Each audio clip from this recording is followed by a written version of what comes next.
Hey, Matt from the A-Team here, and I'm going to show you how to go from this, to this, to this. Today on 4-Minute Film School, we're changing the color of our background using lighting. Let's go.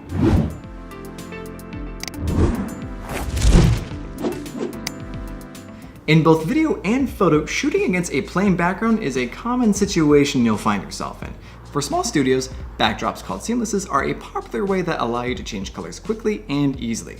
But for large sites, they're usually white, and it can be pretty time-consuming and expensive to change the color of an entire wall.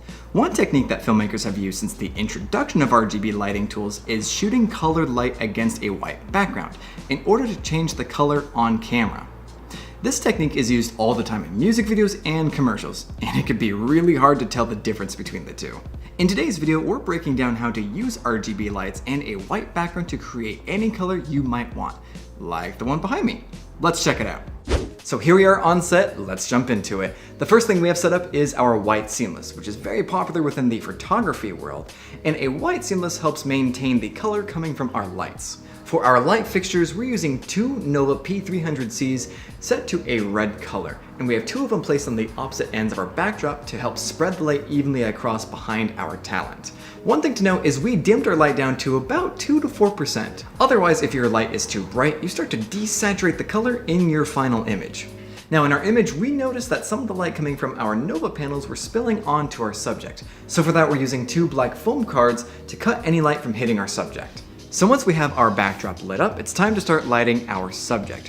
For the key light, we have another Nova panel set to 5600 Kelvin, which is automatically a pretty soft light. But to make it even softer to avoid any hot spots, we're using the Aperture softbox along with an 18 by 24 layer of silk. One thing we noticed was our key light was kind of spilling onto our backdrop, desaturating the color behind our talent. So then we just introduced another cider, and this ensured that all the light coming from our key was just hitting our talent. The last thing we have set up is our bounce to fill in some of the shadows on the opposite side of the face, but we did position it in a way that's only hitting our subject and not the backdrop. The nice thing about a bounce board is you're not having to control the spill coming from another light source. This is also very similar to a green screen setup, considering that you have to light the background first and then the subject and keep the two setups completely separate. So let's check out this lighting setup put together.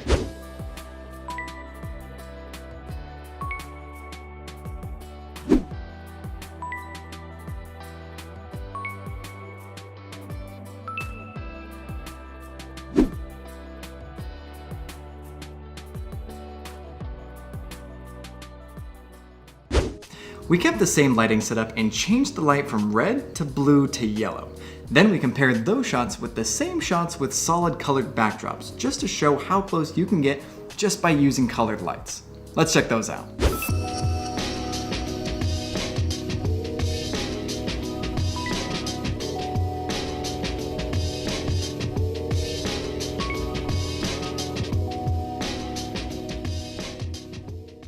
Alrighty, let's recap. When changing the color of your background using just lights, there are 3 things to keep in mind.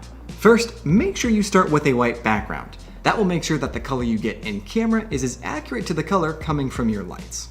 Second, dim down your RGB lights. With digital cameras, bright colors can read as white light. Reducing the brightness will ensure that the color stays accurate. And third, isolate the background and the foreground lighting. Using cutters will keep the background and the foreground lighting from spilling onto each other and ruining the shot.